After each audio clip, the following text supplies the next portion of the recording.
Many children dream of becoming princesses, living in a palace, attending grand balls, and meeting their Prince Charming.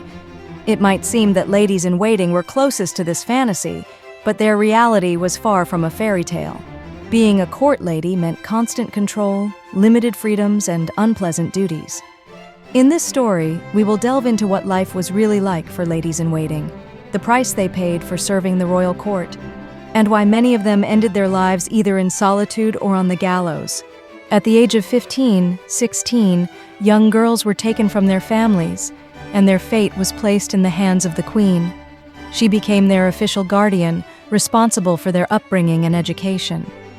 Ladies-in-waiting were taught etiquette, foreign languages, horseback riding, and the art of fashion.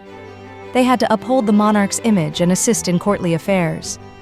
Only girls from noble families possessing beauty, intelligence, and connections could become ladies-in-waiting. Their primary duty was to accompany the queen at all events and assist her in daily affairs. Court ladies were assigned different roles, ranging from mistress of the robes to first lady of the bedchamber.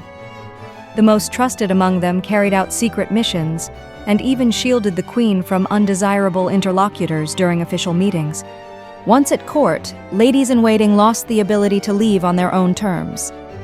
They remained by the queen's side around the clock, monitoring court gossip and keeping the ruler informed. Even during their so-called breaks, they had to stay in the palace to avoid missing anything important. The only way to leave service was through a favorable marriage. Ladies-in-waiting did not receive salaries. Instead, they were provided with a room in the palace, meals, and dresses previously worn by the queen. However, they retained a high social status, increasing their chances of marrying advantageously. Until their marriage, they had to rely on financial support from their families. Beyond their ceremonial functions, ladies-in-waiting had rather humiliating duties. They helped the queen dress, bathe, and even held her garments in the restroom. In some cases, they were even offered to important guests as nighttime entertainment.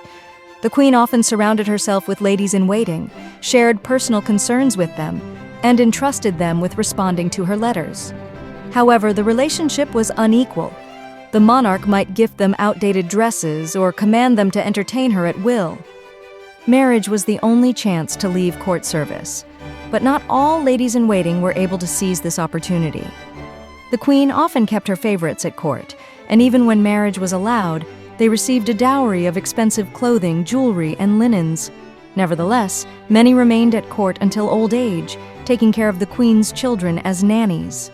Ladies-in-waiting could not choose their own husbands. Marriages had to be approved by the queen.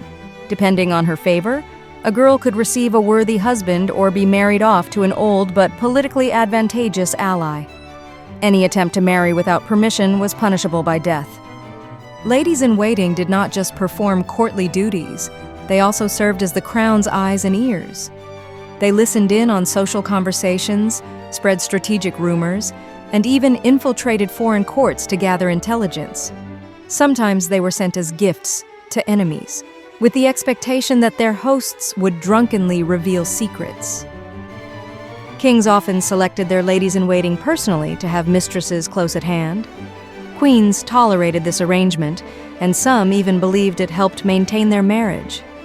Some ladies-in-waiting took advantage of their status to gain wealth or power, and the most cunning among them brokered meetings between aristocrats and the king for a hefty fee.